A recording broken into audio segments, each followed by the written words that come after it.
Assalamualaikum warahmatullahi wabarakatuh. Perkenalkan kami dari kelompok 2, yaitu tentang Scapefish ataupun scanning dengan menggunakan Facebook. Jadi di sini kami akan mempresentasikan kepada kawan-kawan hasil scanning menggunakan aplikasi Scapefish pada Facebook. Nah, di sini kami telah berhasil scanning selama 2 menit 1 detik, kemudian dengan persentase keberhasilan 53%. Nah, selanjutnya next. Nah, di sini kami mendapatkan isu medium risk yaitu 266, kemudian low risk 33, kemudian internal warnings 6, kemudian information notes itu ada 91, dan juga hal-hal unik lainnya yaitu terdapat 248. Nah, di sini di bawah ini terdapat isu type overview, yaitu di mana masalah-masalah yang terdapat di dalam Facebook yang telah berhasil kami scanning. Yang pertama ada incorrect or missing charge high risk, yaitu di mana merupakan suatu pesan kesalahan yang mungkin muncul selama proses pemindaian dan menunjukkan bahwa Scapefish tidak dapat melakukan ataupun menentukan set karakter yang tepat yang digunakan pada halaman web yang sedang diujinya. Kemudian masalah ini mungkin dapat meningkatkan risiko keamanan juga pada aplikasi web karena dapat menyebabkan kesalahan dalam interpretasi karakter oleh server ataupun browser yang dapat mengakibatkan serangan seperti XSS ataupun cross-site scripting atau serangan-serangan lainnya.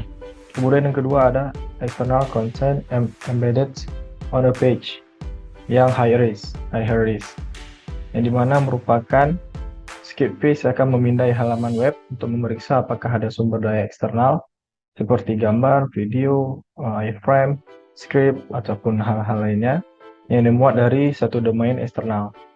Sumber daya eksternal ini dapat menimbulkan risiko keamanan pada aplikasi web karena mungkin berisi kode berbahaya atau hosting di domain yang disusupi. Scapefish akan menganalisis, men-scanning konten eksternal dan memeriksa apakah ada kerentanan yang diketahui atau jika menimbulkan potensi risiko keamanan pada aplikasi maupun web. Kemudian selanjutnya akan dilanjutkan oleh teman saya. Baiklah, maksud saya poin nomor 3 ada external content embedded on a page yang memiliki tingkat risiko rendah atau lower risk. External content embedded on a page adalah salah satu kategori dari konten eksternal yang dianggap memiliki risiko yang sangat rendah. Kategori ini mencakup sumber daya seperti gambar, video, atau font yang disematkan pada halaman web yang di-scan dari luar domain atau server web yang di-scan. Meskipun konten eksternal seperti ini dapat memperbaiki tampilan dan fungsionalitas halaman web, risiko keamanannya cenderung lebih rendah dibandingkan dengan konten eksternal lainnya, seperti script atau objek yang berbahaya. Oleh karena itu, Scapefish mencantumkan kategori ini sebagai lower risk dalam laporan hasil scanningnya. Selanjutnya, poin yang keempat ada response varies randomly. Skipping checks adalah salah satu pesan yang muncul pada laporan hasil scanning dari tool keamanan website Scapefish. Pesan ini biasanya muncul saat Scapefish tidak dapat mengambil respon yang konsisten atau berubah secara acak dari server web yang sedang di-scan.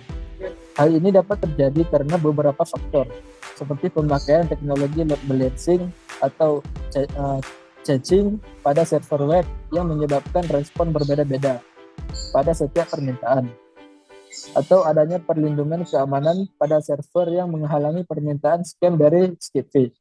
Ketika pesan ini muncul pada laporan hasil scanning, artinya Scapefish tidak dapat melakukan pengujian yang memadai terhadap URL tertentu karena respon dari server web tidak dapat diprediksi atau terlalu berubah-ubah.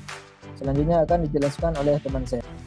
Baik, selanjutnya IPS filtering atau intrusion prevention system filtering adalah teknologi keamanan yang digunakan untuk mencegah serangan pada jaringan dan sistem dengan mendeteksi dan menghalangi lalu lintas yang mencurigakan atau berbahaya. Pada Scapefish, IPS filtering enable merujuk pada pengaturan untuk mengaktifkan fitur filter IPS saat melakukan scanning. Dalam konteks skipfish, IPS filtering enable berarti skipfish akan mencoba mengenali jika website yang sedang di-scan menggunakan IPS dan mengadaptasi strategi scanning yang sesuai. Hal ini dilakukan untuk menghindari trigger dari filter IPS yang dapat memblokir atau menghambat scanning. Selanjutnya, incorrect or missing call set, yaitu yang dikategorikan sebagai masalah berisiko rendah. Masalah ini terjadi ketika pengkodean karakter yang ditentukan dalam header respon HTTP atau tag meta HTML tidak cocok dengan pengkodean karakter aktual yang digunakan oleh aplikasi web. Hal ini dapat menyebabkan tampilan karakter khusus yang salah seperti karakter atau simbol non-Inggris di halaman web. Mungkin dikembalikan kepada moderator. Baik, mungkin itu saja hasil presentasi dari kami mengenai scanning pada Facebook, ya, yang tujuannya untuk mencari dan menganalisis kerentanan yang ada terhadap Facebook yang akan mengancam keamanan pada Facebook itu sendiri. Sebelum kami akhiri, kami dari kelompok 2 beranggotakan saya sendiri Muhammad Latifudian dan juga ada Amirul Adli dan juga ada Muhammad Abdul Aziz. Mohon maaf apabila ada kesalahan, lebih dan kurang kami mohon maaf. Wabillahi taufiq wal hidayah. Wassalamualaikum warahmatullahi wabarakatuh.